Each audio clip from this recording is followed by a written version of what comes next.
Welcome back guys to JK SSP study fast. आज की video का टॉपिक काफ़ी इंपॉर्टेंट रहने वाला है, that is election commission of India.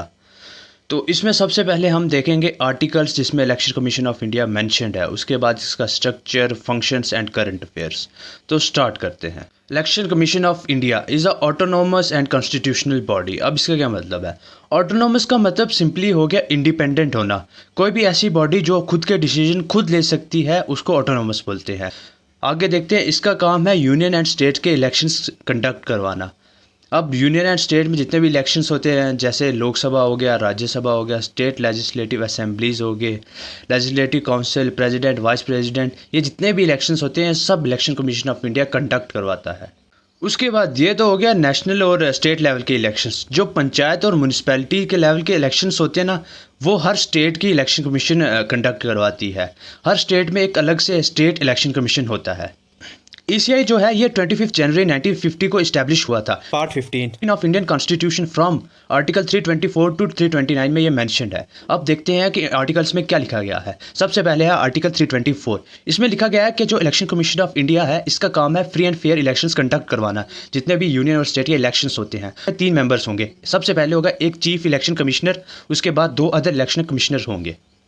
इसके बाद है आर्टिकल 325। इसमें है कि जितने भी इंडियन सिटीजन्स हैं उन सबको इक्वल सिंगल वोटिंग राइट मिलेगा। किसी को भी रिलीजन या उसके जेंडर या रेस के बेसिस पे कोई डिस्क्रिमिनेशन नहीं होगी, ना ही उसको कुछ प्रिविलेज मिलेगा। सब क्या वोटिंग राइट सेम है। आर्टिकल 326 में ये मेंशन्ड है कि जितने भी पार्लियामेंट के इलेक्शंस होंगे, जैसे हो गया लोकसभा, राज्यसभा या फिर एमएलए एमएलसीज के जितने इलेक्शंस होते हैं, इन सब में ये किसके बेसिस पे होंगे? अडल्ट सफरेज के बेसिस पे होंगे। अब अडल्ट सफरेज क्या है? इसका मतलब जितने भी इंडियन सिटीजन्स जिनके पास इंडिया की सिटीजनशिप है वो 18+ है, तो वो वोट कर सकते हैं अपनी मनपसंद का, जिसको चाहे वो वोट कर सकते हैं।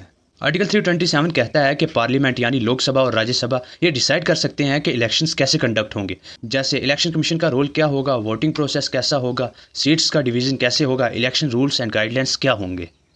आर्टिकल 328 स्टेट्स को ये पावर देता है कि पार्लियामेंट ने अगर कोई लॉ नहीं बनाया है किसी स्पेसिफिक इलेक्शन मैटर पे, तो स्टेट लेजिस्लेटिव असेंबली भी अपने लेवल पे रूल्स बना सकती है अपनी स्टेट के इलेक्शंस के लिए। एग्जाम्पल, अगर पार्लियामेंट ने म्यूनिसिपल इलेक्शंस के कुछ स्पेसिफिक रूल्स नहीं बनाए तो स्टेट अपनी स्टेट्स के लिए रूल्स बना सकती है। आर्टिकल 329 में सिंपली ये मेंशन्ड है कि कोई भी कोर्ट जो है इलेक्शन कमीशन ऑफ इंडिया के मैटर्स में इंटरफेयर नहीं कर सकता। वो उसके खुद के इशू है, वो खुद रिजॉल्व करेगा। फाइनली अब हम बात करते हैं structure and composition of election commission of India. 1950 में जब इलेक्शन कमीशन ऑफ इंडिया बनी तो उसके बाद ये सिंगल मेंबर बॉडी हुआ करती थी। ये सेम रहता है 1989 तक। बट 1988 में एक 61st कॉन्स्टिट्यूशनल अमेंडमेंट एक्ट आता है जिसमें यह था कि वोटिंग एज को 21 ईयर से हटाकर 18 ईयर्स कर दिया जाता है। इस वजह से जो इलेक्शन कमीशन ऑफ इंडिया इस पर काफ़ी बर्डन पड़ जाता है। इसलिए सिंगल मेंबर बॉडी को मल्टी मेंबर बॉडी बना दिया जाता है। 2 नए इलेक्शन कमिश्नर्स ऐड कर दिए जाते हैं। बट इसके 1 साल बाद फिर से इसको सिंगल मेंबर बॉडी बना दिया जाता है। बट फाइनली 1993 में इसको फिर से मल्टी मेंबर बॉडी बना दिया जाता है, एक चीफ इलेक्शन कमिश्नर और 2 अदर इलेक्शन कमिश्नर्स। अब जो इलेक्शन कमीशन ऑफ इंडिया के इलेक्शन कमिश्नर्स होते हैं, इनकी अपॉइंटमेंट कौन करता है? वो प्रेसिडेंट के थ्रू होती है। इनके टेन्योर की बात करें तो इनका टेन्योर या तो होता है 6 ईयर्स या फिर होता है 65 ईयर्स की एज। इन दोनों में से जो चीज़ पहले हो गई तो वो रिटायर हो जाते हैं। अब इनकी सैलरी कितनी होती है? पहले के टाइम पे चीफ इलेक्शन कमिश्नर की सैलरी सेम हुआ करती थी जो सुप्रीम कोर्ट के जजेस को मिलती थी। जितने उनको अलाउंसेस मिलते थे या एक्स्ट्रा पर्क्स मिलते थे वो सेम हुआ करता था। बट 2023 में जो अमेंडमेंट आया उसके बाद इनकी सैलरी जो है कैबिनेट सेक्रेटरी के बराबर कर दी गई है। अब इलेक्शन कमिश्नर को रिमूव कैसे किया जा सकता है? इनका भी सेम ही प्रोसेस होता है जो सुप्रीम कोर्ट के जज का होता है, पार्लियामेंट के थ्रू। इनको रिमूव करने के लिए पार्लियामेंट में 2/3 मेजॉरिटी चाहिए होती है जो कि स्पेशल मेजॉरिटी होती है। Now let's talk about functions of ECI. ECI का सबसे पहला फंक्शन है इलेक्शंस को कंडक्ट करवाना, चाहे वो राज्यसभा लोकसभा के हो या स्टेट लेजिस्लेटिव असेंबलीज के इलेक्शन हो। Also president and vice president के भी इलेक्शन कमीशन ही कंडक्ट करवाता है। दूसरा इसका फंक्शन है, अब देखो हर बार इलेक्शंस होते हैं उसमें कुछ नए जो हैं लोगों को ऐड करना पड़ता है वोटर लिस्ट में, और कुछ ऐसे होते हैं जिनको रिमूव करना पड़ता है। ये सब काम भी इलेक्शन कमीशन ऑफ इंडिया का होता है। नेक्स्ट टास्क होता है जितने भी इलेक्शंस की डेट्स होती हैं ये सब नोटिफाई कौन करता है? Election commission of India. और उसके बाद जितने लोग भी इलेक्शन लड़ते हैं उनका कुछ नॉमिनेशन पेपर्स होते हैं, उन सबको मतलब मैनेज करने का काम भी इलेक्शन कमीशन ऑफ इंडिया का होता है कि कौन कौन इलेक्शंस लड़ सकता है। इसके बाद जो नई पॉलिटिकल पार्टीज बनती हैं इनको रिकॉग्नाइज करने का काम भी इलेक्शन कमीशन ऑफ इंडिया का होता है, और उनको इलेक्शन सिंबल्स भी अलॉट करने होते हैं। इन केस अगर पॉलिटिकल पार्टीज में डिस्प्यूट हो जाता है किसी भी चीज़ को लेकर, जैसे हो गया इलेक्शन सिंबल्स हो गए या रिकॉग्निशन ऑफ पॉलिटिकल पार्टी, इन सब को रिजॉल्व करने का काम भी ईसीआई का होता है। अब इन डिस्प्यूट्स को रिजॉल्व करने के लिए एक ऑफिसर भी अपॉइंट करना पड़ता है, वो काम भी इलेक्शन कमीशन ऑफ इंडिया का होता है। अब हर इलेक्शन से पहले इलेक्शन कमीशन जो है model code of conduct issue करता है। इसमें क्या होता है कि कोई भी पॉलिटिकल पार्टी या पॉलिटिशियन जो है हेट स्पीच नहीं दे सकता किसी पर्टिकुलर रिलीजन या कम्युनिटी के अगेंस्ट, और कोई भी इलेक्शन के जो रूल्स हैं इनको वायलेट नहीं कर सकता। अब इनका काम होता है ये ऑब्जर्व करना कोई वायलेट कर तो नहीं रहा।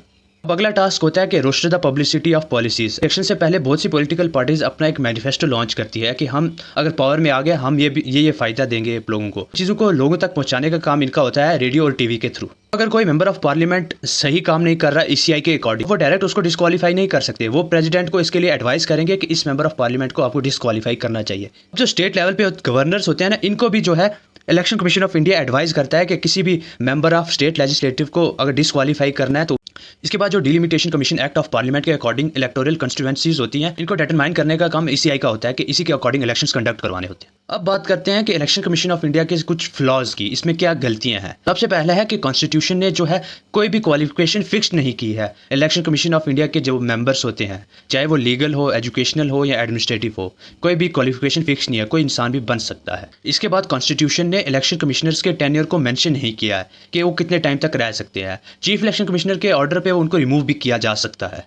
अब इसके बाद जो इलेक्शन कमिश्नर्स होते हैं, जब वो अपनी पोस्ट से रिटायर हो जाएंगे, वो किसी दूसरे फर्दर गवर्नमेंट के डिपार्टमेंट में जॉब कर सकते हैं, चाहे वो गवर्नमेंट का हो या नॉन गवर्नमेंट का हो। कॉन्स्टिट्यूशन ने इनको रोका नहीं है किसी दूसरी जॉब करने से, ये भी एक फ्लॉ है। अब हम बात कर लेते हैं कुछ current affairs election commission of India के रिलेटेड। सबसे पहले chief election commissioner and other election commissioners appointment condition of service and term of office act 2023 में पास किया जाता है।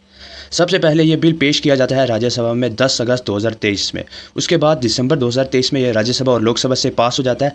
दैन प्रेसिडेंट के सिग्नेचर के बाद ये एक एक्ट बन जाता है। सबसे पहले इस बिल में अपॉइंटमेंट प्रोसेस को चेंज किया जाता है। पहले क्या होता था, प्राइम मिनिस्टर और काउंसिल ऑफ मिनिस्टर के सजेशन पे प्रेसिडेंट चीफ इलेक्शन कमिश्नर और इलेक्शन कमिश्नर्स को अपॉइंट करता था। बट इस बिल के बाद अब जो है अब 3 मेंबर सिलेक्शन कमेटी बना दी गई है, जिसमें सबसे पहले होता है एक प्राइम मिनिस्टर, उसके बाद जो है कैबिनेट मिनिस्टर जो प्राइम मिनिस्टर के थ्रू नॉमिनेटेड होता है, और तीसरा होता है लीडर ऑफ ओपोजिशन जो करंटली राहुल गांधी हैं। अब इन तीनों की कमेटी प्रेसिडेंट को ये नाम रिकमेंड करती है कि आपको इन लोगों को चीफ इलेक्शन कमिश्नर और इलेक्शन कमिश्नर बनाना चाहिए।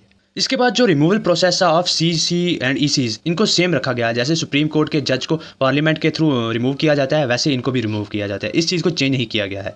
इसके बाद जो इनकी टर्म्स एंड कंडीशंस हैं, अब इनकी टर्म जो है फिक्स कर दी गई है 6 साल या फिर 65 की एज। जो चीज़ इन दोनों में से पहले होगी तो सीईसी और ईसीज का जो है टेन्योर कंप्लीट हो जाएगा। इसके बाद जो इनकी सैलरी है अब वो कैबिनेट सेक्रेटरी के बराबर है, जो पहले सुप्रीम कोर्ट के जजेस के बराबर हुआ करती थी। लास्ट इसमें सिंपली है जो 1991 में एक्ट था जिसके अकॉर्डिंग इलेक्शन कमीशन चलता था, उसको हटाकर अब 2023 का लॉ आ गया है। इसको रिप्लेस कर दिया है 1991 वाले एक्ट को। देख लेते हैं इसके कुछ other current affairs election commission of India के। सबसे पहले इसका जो current election commissioner of India है वो है, उनका नाम है गणेश कुमार। ये 26th चीफ इलेक्शन कमिश्नर हैं और फरवरी 19, 2025 को ये बने थे। उसके बाद अदर जो 2 इलेक्शन कमिश्नर हैं वो हैं सुखबीर सिंह संधू एंड विवेक जोशी। तो एक इम्पॉर्टेंट पॉइंट ये है, first chief election commissioner of India कौन थे? सुकुमार सेन, जो 1950 में बने थे और 1958 तक रहे थे। और first women chief election commissioner of India थी वीएस रमा देवी, जो 1990 में बनी थी थोड़े टाइम के लिए। एंड वोटर्स डे को 25 जनवरी को मनाया जाता है और इस साल 25 जनवरी 2025 की थीम थी nothing like voting, I vote for sure. Video को खत्म करने से पहले जल्दी थोड़ा सा रिवीजन कर लेते हैं। सबसे पहले इलेक्शन कमीशन ऑफ इंडिया एक ऑटोनोमस और कॉन्स्टिट्यूशनल बॉडी है। इसका काम है यूनियन एंड स्टेट के इलेक्शंस कंडक्ट करवाना, Lok Sabha, Rajya Sabha, president and vice president. और जो पंचायत और म्यूनसिपैलिटी के इलेक्शंस होते हैं वो स्टेट इलेक्शन कमीशन कंडक्ट करवाता है। ईसीआई स्टैब्लिश हुआ था 25 जनवरी 1950 को। ये part 15 of Indian constitution from article 324 से 329 तक मैंशनड है। आर्टिकल 329 में मेंशन है कि इलेक्शन कमीशन ऑफ इंडिया का काम फ्री एंड फेयर इलेक्शंस करवाना है और इसकी कमेटी में एक चीफ इलेक्शन कमिश्नर होगा और अदर 2 इलेक्शन कमिश्नर्स होंगे। आर्टिकल 325 में है कि हर इंडियन सिटीजन को बराबर इक्वल वोटिंग राइट मिलेगा। आर्टिकल 326 में है कि जितने भी इलेक्शंस होंगे वो अडल्ट सफरेज के बेसिस पे होंगे, जितने भी लोग 18+ हैं उनको वोटिंग राइट मिलेगा। इसके बाद जो पार्लियामेंट है वो कुछ लॉज बना सकता है इलेक्शन के रिलेटेड, और जो आर्टिकल 328 में स्टेट के लेजिस्लेटर भी लॉज बना सकते हैं अपनी म्यूनसिपैलिटीज़ और पंचायत के रिलेटेड। लास्ट में आर्टिकल 329 में मैंशन है कि कोई भी कोर्ट इलेक्शन कमीशन के अफेयर्स में इंटरफेयर नहीं कर सकता। इलेक्शन कमीशन का स्ट्रक्चर यह है कि पहले सिंगल मेंबर हुआ करता था, फिर इसको मल्टी मेंबर कमेटी बना दिया गया था, फिर वापस सिंगल मेंबर हो गई थी, फिर वापस मल्टी मेंबर हो गई थी 1993 में। अब इनकी अपॉइंटमेंट प्रेसिडेंट करता है। ये अपना ऑफिस 6 साल या 65 की एज तक होल्ड कर सकते हैं। इनकी सैलरी सेम होती है कैबिनेट सेक्रेटरी के बराबर, पहले हुआ करती थी सुप्रीम कोर्ट के जजेस के बराबर। अब इनको रिमूव करने का प्रोसेस सेम जैसे सुप्रीम कोर्ट के जज को पार्लियामेंट में स्पेशल मेजोरिटी के थ्रू रिमूव किया जाता है। अब इनके फंक्शंस हैं फ्री एंड फेयर इलेक्शंस करवाना, उसके बाद जो वोटर लिस्ट है इसको रिवाइज करना, डेट्स अनाउंस करना, पॉलिटिकल पार्टीज को रिकॉग्नाइज करना, पॉलिटिकल पार्टीज के इश्यूज को रिजॉल्व करना और उसके लिए ऑफिसर्स को अपॉइंट करना, चेक करना political parties model code of conduct को फॉलो तो कर रही हैं, उसके बाद जो है लोगों तक इनकी स्कीम्स को पहुंचाना। इसके बाद प्रेसिडेंट को कुछ पार्लियामेंट के मेंबर्स की डिसक्वालिफिकेशन के रिगार्डिंग कंसर्न रेज करना एंड गवर्नर्स को भी सेम स्टेट लेजिस्लेटर के मेंबर्स की डिसक्वालिफिकेशन के बारे में बताना। और जो delimitation commission act of parliament के अकॉर्डिंग इलेक्टोरल कॉन्स्टिट्यूएंसीज बनी हैं उनको डिटरमाइन करना। उसके बाद इसमें कुछ फ्लॉज हैं। सबसे पहला फ्लॉ है कि इसमें कोई भी क्वालिफिकेशन मेंशन नहीं है। उसके बाद जो है इसका इलेक्शन कमिश्नर्स का टर्म जो है मेंशन नहीं है कॉन्स्टिट्यूशन में। थर्ड है कि इसके बाद ये कोई भी जॉब कर सकते हैं, इन पर कोई रोक टोक नहीं है। बात करें करंट अफेयर्स की तो इसमें सबसे पहले 2023 में एक बिल पास किया गया था पार्लियामेंट में जिसमें 1991 के एक्ट को हटाकर इसको लाया गया था, जिसमें अपॉइंटमेंट के प्रोसीजर को चेंज किया गया था। अब जो है 3 मेंबर कमेटी बनाई गई है जिसमें सबसे पहले प्राइम मिनिस्टर है, एक प्राइम मिनिस्टर के थ्रू नॉमिनेटेड एक कैबिनेट मिनिस्टर होता है, थर्ड लीडर ऑफ अपोजिशन होता है। ये तीनों मिलकर प्रेसिडेंट को बताते हैं कि किनको बनाना चाहिए इलेक्शन कमिश्नर। रिमूवल का प्रोसीजर चेंज नहीं किया गया है, पहले की तरह सेम है, सुप्रीम कोर्ट के जज की तरह। उसके बाद इनका जो टर्म है 6 ईयर और 65 की एज ये सेम रखा गया है। इनकी सैलरी कैबिनेट सेक्रेटरी के बराबर होती है। करते हैं अदर करंट अफेयर्स की। सबसे पहले अभी के जो करंट चीफ इलेक्शन कमिश्नर हैं वो हैं गणेश कुमार, ये 26 हैं और इनकी अपॉइंटमेंट हुई थी 19 फरवरी 2025 को। और अदर जो इलेक्शन कमिश्नर्स हैं वो हैं सुखबीर सिंह संधू और विवेक जोशी। सबसे पहले जो इंडियन इलेक्शन कमिश्नर थे वो थे सुकुमार सेन 1950 से 1958 तक।